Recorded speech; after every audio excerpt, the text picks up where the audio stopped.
Hello बच्चों, स्वागत है आप सभी का हमारे YouTube channel RP online classes में। मैं आरपी यादव। आज का इस क्लास में 11th क्लास केमिस्ट्री का एक बहुत ही इंपॉर्टेंट क्वेश्चन आप लोग के लिए लेकर के आए हैं। जो क्वेश्चन है, क्या ध्यान दोगे? How many moles of methane are required to produce 22 gram of CO2 after combustion. ठीक है, यानी इसका मतलब क्या होता है? इसका मतलब होता है दहन, यानी CO2 हमें प्राप्त करना है। ठीक है, how many moles of methane are required, यानी मोल्स के मीथेन के कितने मोल की आवश्यकता होगी कि उसे जलाने के बाद, उसे दहन करने के बाद, उसका कंबस्टन करने के बाद हमारा CO2 जो प्राप्त होगा वो 22 ग्राम प्राप्त होगा।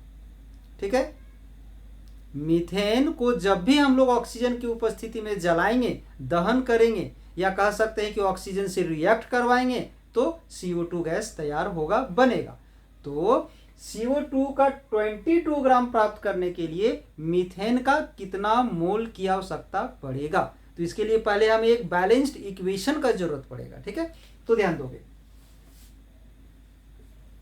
सबसे पहले हम लोग यहाँ पर एक बैलेंस्ड इक्वेशन लेंगे। तो किसे हम दहन कर रहे हैं? तो CH4 को। ठीक है, CH4 हमारा गैसियस फॉर्म में है। ठीक है, इसे अगर हम लोग रिएक्ट करवाएंगे तो किसके साथ? तो ऑक्सीजन की उपस्थिति में।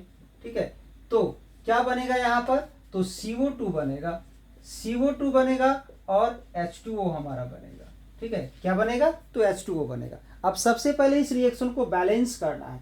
तो बैलेंस करने के लिए ध्यान दोगे, हाइड्रोजन यहाँ पर कितना है? तो 4 है, बट यहाँ हाइड्रोजन तो 2 है, तो इसलिए यहाँ पर हम लोग 2 से मल्टीप्लाई कर देंगे, तो हाइड्रोजन हमारा कितना हो जाएगा? तो 4 हो जाएगा।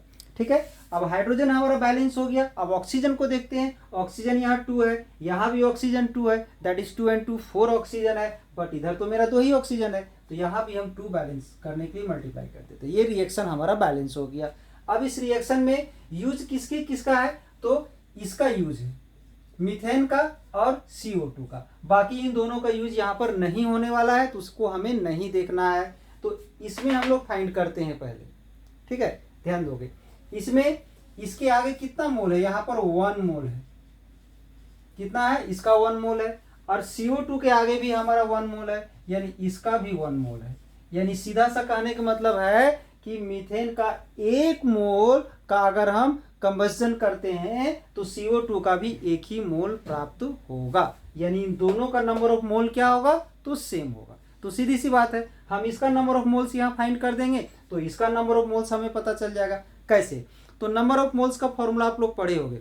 नंबर ऑफ मोल्स फाइंड करने एकदम सिंपल सा तरीका है कि जो गिवन मास रहता है उसे मॉलिक्यूलर मास से हम लोग डिवाइड कर देते हैं। ठीक है, तो गिवन मास हमारा है 22। अब इसका हम लोग मॉलिक्यूलर मास निकाल लेते हैं। तो ध्यान दो,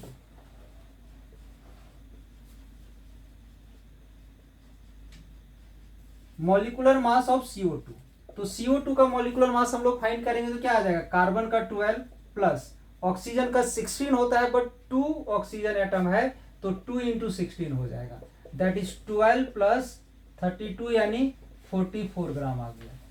ठीक है, यानी इस रिएक्शन में CO2 जो है उसका मॉलिक्यूलर मास हमारा आ जाएगा 44 ग्राम। तो नंबर ऑफ मोल्स हम लोग निकाल लेते हैं।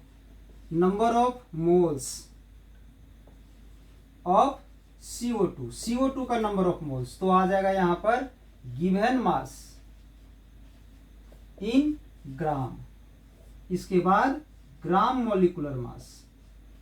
ध्यान दो, यहां ग्राम मॉलिक्यूलर मास, तो गिवन मास है 22 और ग्राम मॉलिक्यूलर मास है 44, तो कितना आ जाएगा? 1/2 मोल, यानी 0.5 मोल। यानी इसका 0.5 मोल चाहिए। अगर CO2 का 22 ग्राम अगर हमें प्राप्त करना है, अगर यहां पर CO2 का 22 ग्राम प्राप्त हो रहा होगा, तो इसका मतलब है कि इसका नंबर ऑफ मोल्स क्या आएगा? 0.5। और यहाँ क्या बताएं, दोनों का नंबर ऑफ मोल्स क्या है? सेम। तो जब दोनों का नंबर ऑफ मोल्स हमारा सेम होगा, जब इसका मेरा 0.5 मोल आया तो इसका भी हमारा 0.5 मोल आएगा। तो यहाँ लिखेंगे hence required number of moles of methane is 0.5 मोल। ये आ गया। तो आई होप ये छोटा सा वीडियो आप लोग को अच्छा लगा हो, समझ में आया होगा। तो इसके लिए कमेंट करें, लाइक और वीडियो को लाइक करें और ज़्यादा से ज़्यादा इसे शेयर करें, ठीक है। और अगर इस चैनल में आप लोग नए हैं तो चैनल को सब्सक्राइब करके रखें, ताकि हमारे द्वारा इस तरह का जितने सारे इंपॉर्टेंट क्वेश्चन समय समय पर अपलोड किया जाता है वो समय पर आपको प्राप्त हो जाएगा, समय पर उसका लाभ आप उठा सकें। चलिए, इस चैनल से आप लोग जुड़ने के लिए धन्यवाद।